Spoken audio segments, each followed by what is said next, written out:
Coming up on Arirang News, the South Korean health authorities decide to extend the current distancing rules overall, but with some changes this month to allow bigger gatherings for the Chuseok holiday. Also, restaurants in the Seoul area will be able to open until 10 p.m.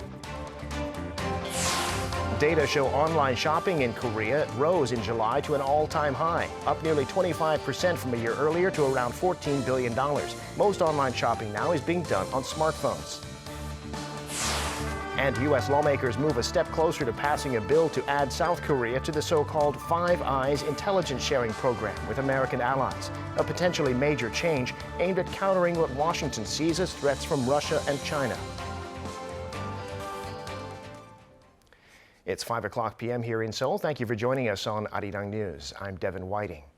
South Koreans are shopping more online than ever. In July, total spending online rose to a record high, up around 25% from a year earlier. And now most online shopping is being done via smartphone.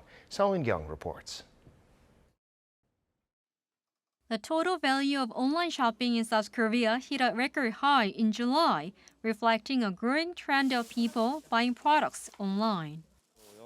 I think I shop online more often with my mobile these days because I've been spending more time at home playing on my phone since the COVID-19 outbreak.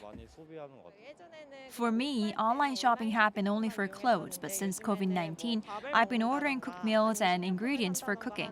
On the contrary, I rarely buy cosmetics because I spend more time at home and cover most of my face with a mask even if I go out. Data from Statistics Korea on Friday shows that South Koreans bought about $14 billion of goods online. That's up near 25% on year, and it's an all-time high.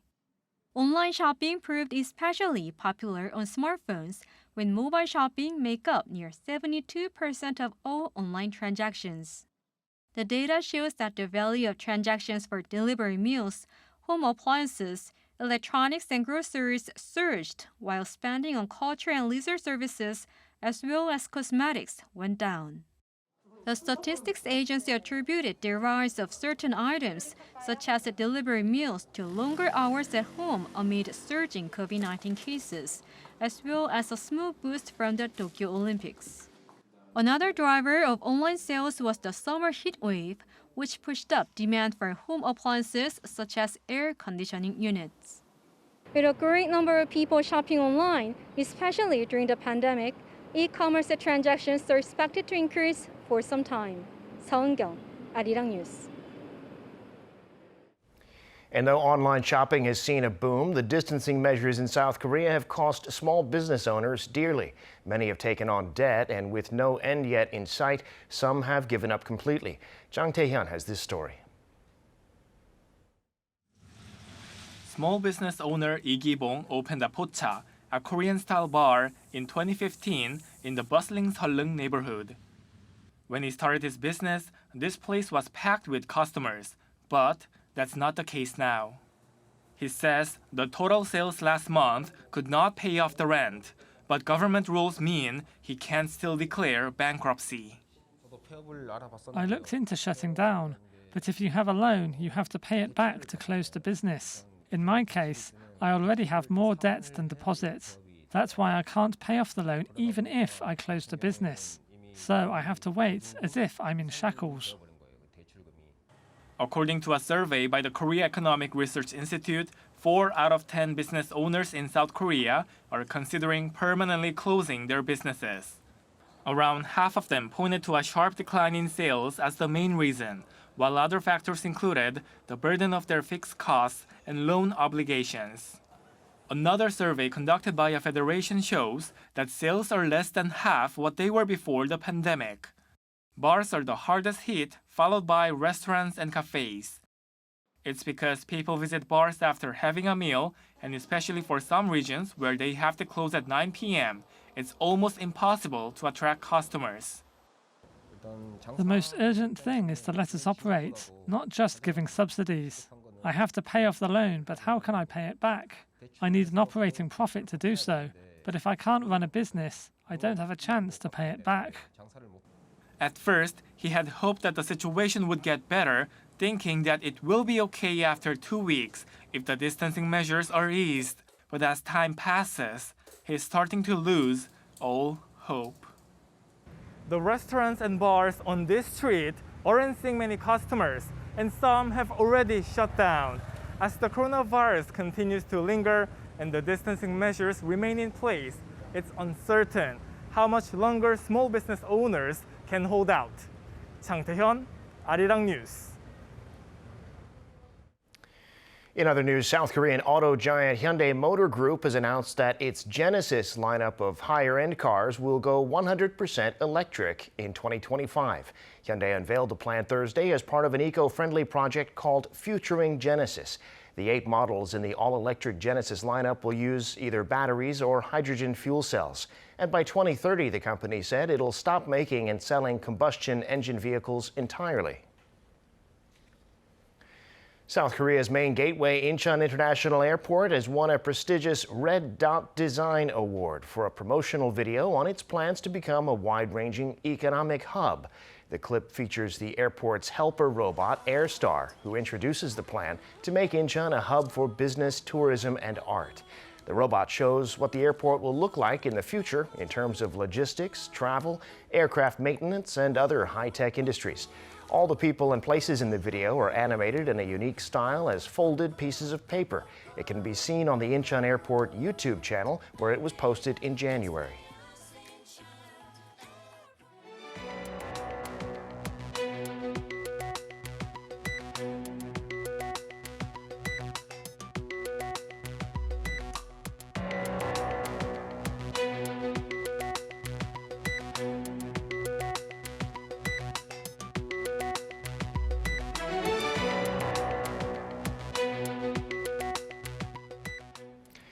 Time now for an in-depth look at the market news this afternoon, and for that I'm joined on the line by Mr. Daniel Yu, Global Strategist at Yuanta Securities. Mr. Yu, good afternoon. Thank you for making time today.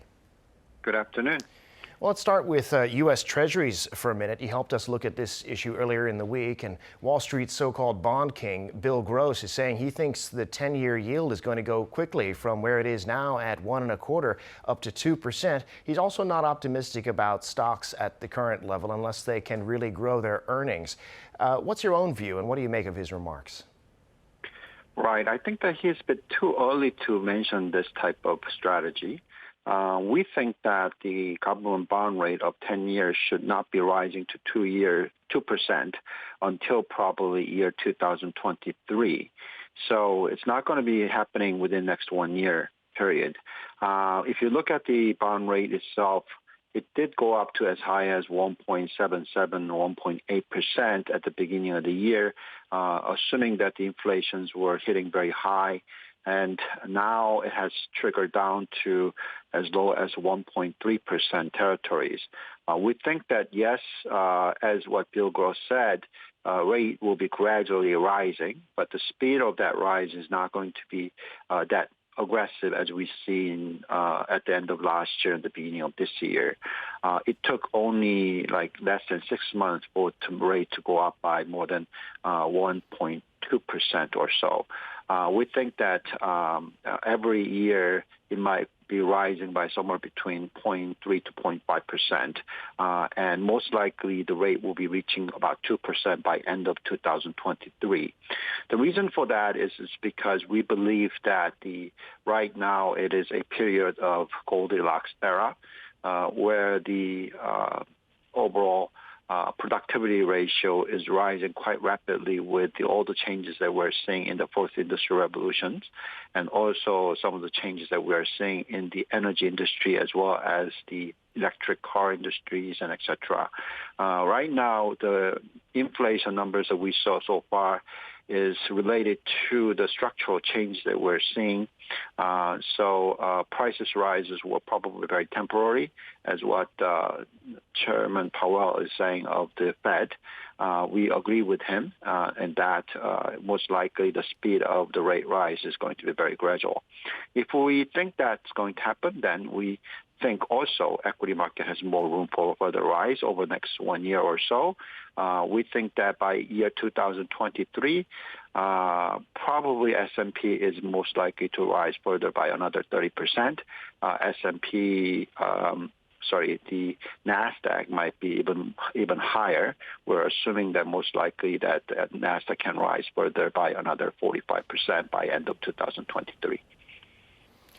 Well, in the meantime, stocks on Wall Street are rising, and they rose to new highs on Thursday as U.S. jobless claims fell to the lowest they've been in the pandemic. The Dow up more than the other indices, which is unlike what we've seen in recent days. What's the story in the global markets? Right. I think that what we are seeing is what I've been saying, meaning that right now we are probably entering a new phase of Goldilocks era. When we say Goldilocks, it is where the growth rate is a fairly stable number as well as inflation number is fairly stable number. So it's not too hot, it's not too cold, it's kind of medium. If you look at the overall unemployment-related stuff, like initial jobless claims, it came in at 340K, which is below expectation of 345K. So people are saying that this is a good indicator. The economy is rising reasonably well, that the unemployment ratio is improving. However, if we compare that number to the pre-COVID-19 era, the level of the jobless claims were around about 210,000.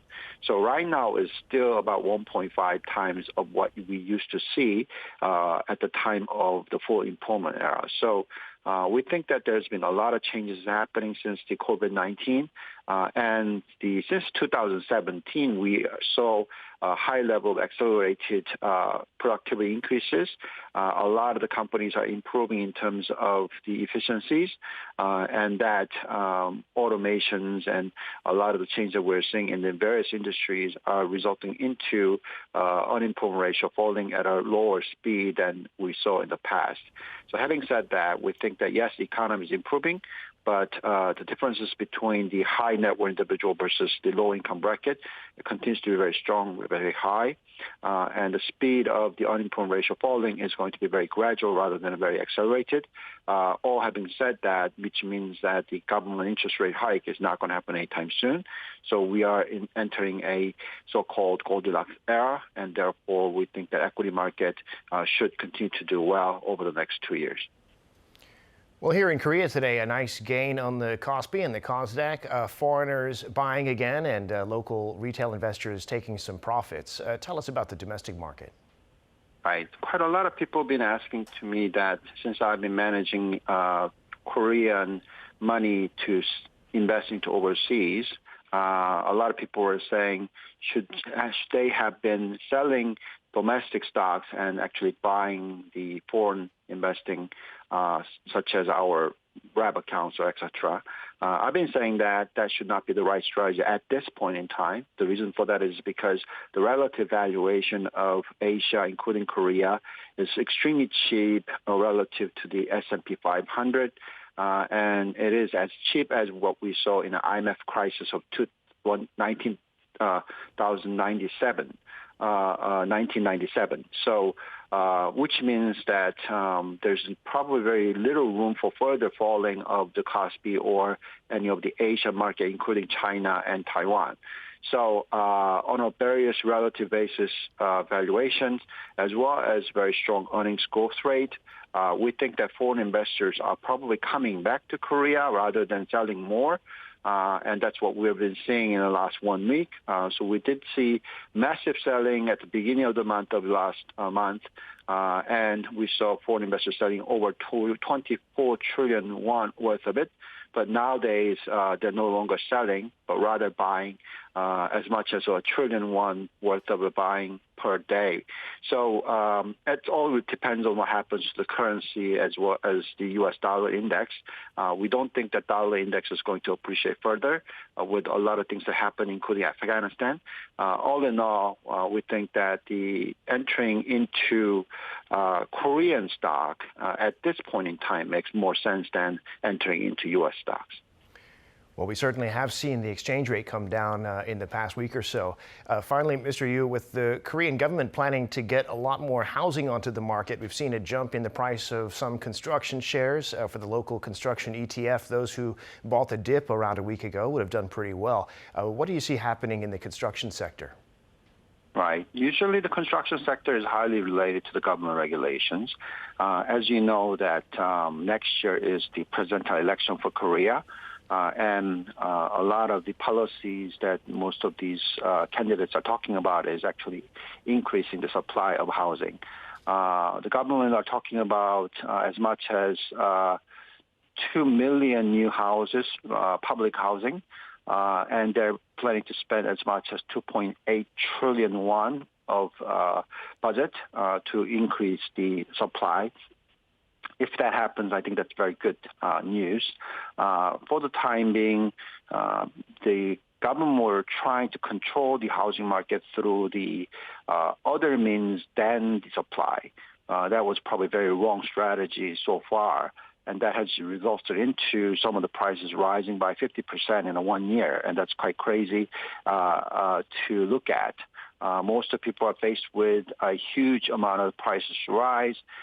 Individuals are quite perturbed about the level of interest rate they have to pay further with the rate hike, and the liquidity conditions are quite low in a sense that the domestic banks are not lending anymore to the retail buyers of the housing. All that has been very, very negative way of handling this crisis. I think that the only way to allow the prices to fall is by adding the supply and able to increase the overall transaction volume. Right now, the Korea housing prices were going up on a very small level of liquidity. Which means that it's very skewed, and the prices are rising to the level that is probably record high level in all aspects, meaning that Korea's housing prices as income is probably one of the highest number out of all the OECD countries. So I think that this news of putting the supply is very good news. But only thing that make me feel a bit uncomfortable is because this is all related to the presidential elections rather than really understanding what the overall market is telling us. We really need to change how they manage the housing market. They shouldn't be using the housing market as a political agenda rather than really trying to allow the domestic citizenships to be able to buy houses at a relatively reasonable prices. It truly is a complicated situation, and we look forward going in the future with you to looking at that situation and how it unfolds. Thank you for sharing your insights with us today, as always, and have a great weekend. Thank you. You too.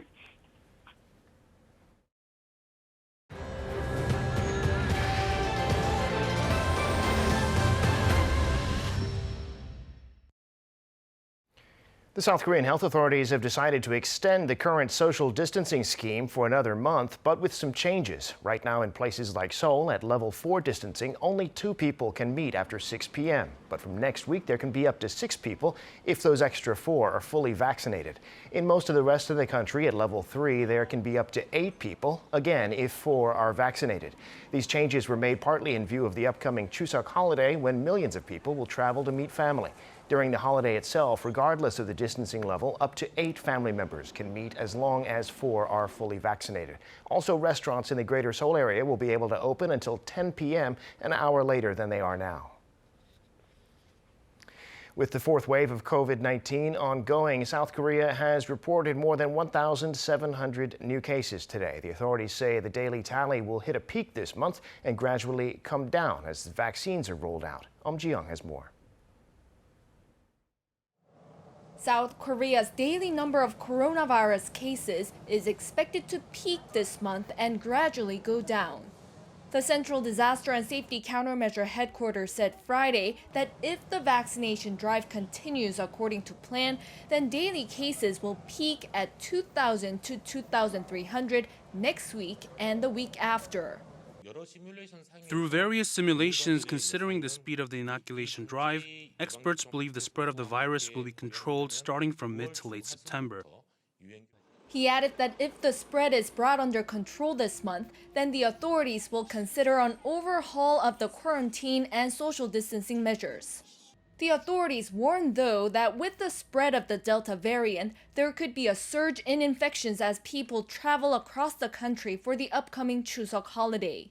Aside from the Delta variant, South Korea on Friday confirmed its first 3 cases of another coronavirus strain first identified in Colombia and labeled as the Mu variant. The 3 cases were from Mexico, the United States, and Colombia. Overall, new daily infections have been above 1,000 every day since early July, and on Friday, the country reported 1,709 new cases. All but 34 of them were local cases, and about 70% were in the capital area. It was a decline of 252 from the previous day. Meanwhile, on Friday, another 905,000 doses of the Moderna vaccine, enough to fully vaccinate some 450,000 people, arrived at Incheon International Airport. This adds up to roughly 2.94 million doses out of the 7 million doses Moderna has promised to deliver by the first week of September. 엄지영, Arirang News. President Moon said today that he's going to do all he can until the end of his term next year to overcome the COVID-19 crisis, and he called for cooperation from the National Assembly. He was speaking at a luncheon with parliamentary leaders, including the Speaker, deputy speakers, and heads of the 18 standing committees. 이 코로나로 인한 여러 가지 위기 상황을 극복하고 또 일상 회복과 새로운 도약을 이루는 과제는 우리 정부에서 끝나지 않고 다음 정부로 이어질 수밖에 없는 그런 과제이기 때문에 국회에서도 여야를 초월해서 많이 도와주시기를 바랍니다. 이번 정기국회는 우리 정부로서는 국정 과제들을 매듭질 수 있는 마지막 기회이고 또 시급한 민생 개혁 과제들을 처리할 수 있는 소중한 시간입니다. President Moon called for a thorough review of next year's budget proposal, saying it's aimed at a complete recovery and taking a new leap forward. More than half of it, he noted, will be spent under the next administration. And with the presidential election coming up in March, he said it's inevitable that there will be competition among the rival parties, but he urged them to unite when it comes to improving people's livelihoods.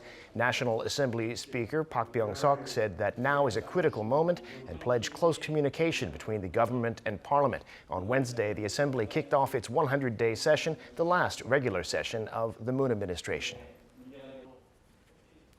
U.S. lawmakers on the House Armed Services Committee have approved a bill that would expand the so-called Five Eyes intelligence sharing program to include South Korea. That's the program through which the U.S. has traditionally worked with its allies, the U.K., Australia, Canada, and New Zealand. The bill is still many steps and quite some time away from being law, but it's aimed at countering what the U.S. sees as threats from China and Russia.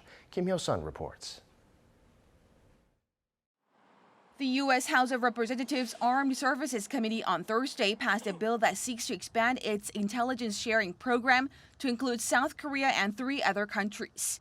The National Defense Authorization Bill for fiscal year 2022 details the need to expand the so-called Five Eyes, a program currently made up of the U.S., the U.K., Australia, Canada, and New Zealand.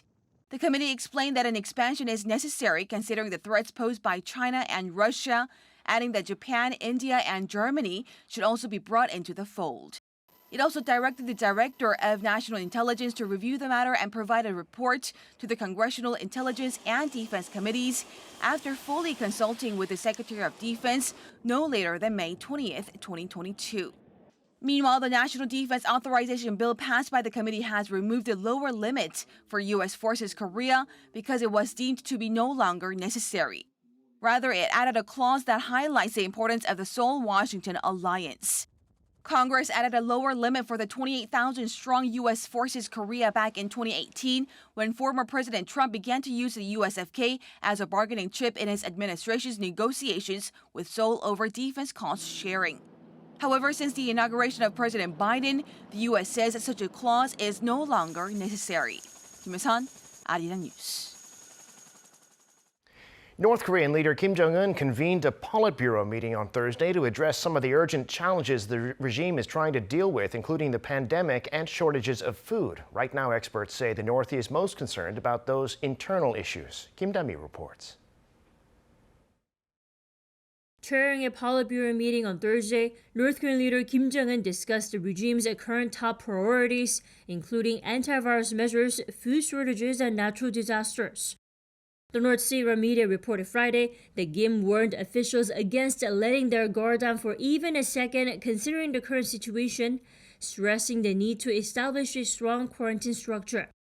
Pyongyang recently conveyed its intention to give COVID-19 vaccines to countries in need, but the North is expected to further tighten its borders following the latest move to boost its antivirus efforts. While taking care of its internal challenges, the North may also be looking to secure itself from risks faced around the globe. Along with the prolonged pandemic, the North is calling for preventive measures against climate change and a strong quarantine system. These are all the North's quick moves against global issues.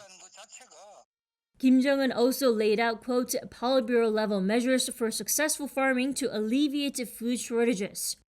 He further touched on ways to boost the production of consumer goods and to implement policies to protect against natural disasters like typhoons. Meanwhile, North Korea this week also appeared to reboot its Yongbyon nuclear reactor and prepare for a possible military parade. When we look at past cases, the North strengthened its defense capabilities when people's livelihoods were somewhat stable. Right now, it will focus on stabilizing people's livelihoods first. According to the state media, a Thursday session also included a, quote, organizational issue, but specific details were not made available. Acknowledging the meeting, South Korea's Unification Ministry said Friday that Seoul will closely watch the regime's moves, including the Supreme People's Assembly set for the end of the month. Kim Dami, Arirang News. This Saturday is International Taekwondo Day, and for the occasion, the Namsangol Hanok Village in downtown Seoul will be broadcasting a Taekwondo performance online. The pandemic prevents having an audience in person, but you can still watch on YouTube on either the Seoul City channel or the channel Taekwondo in Namsangol. There's also going to be a Taekwondo TikTok challenge, inviting people to upload videos of themselves doing Taekwondo. And that does it for this newscast. Thank you for watching.